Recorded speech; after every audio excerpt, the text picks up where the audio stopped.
Bismillahirrahmanirrahim. Assalamualaikum viewers. My name is Sarah and I am 11th student at Rehan Islamabad campus. Also, we will I will come with a new TEDx from topic. So, our TEDx from topic is how to build ethical organization, and its second name is segment.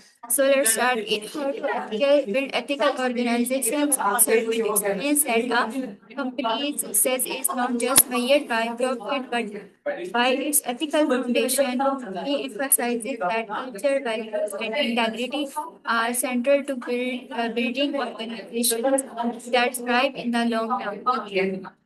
Segment discusses how leaders can inspire ethical behavior, create a trust-based environment, and ensure that employees make decisions aligned with the company's values. The book also highlights that ethical organizations if attract loyal customers, talented employees, and sustainable growth, and that ethical lapses can be costly financially and reputationally. So, what is my TEDx? So, I would like it. Next TEDx. Salah Hafiz, Pakistan.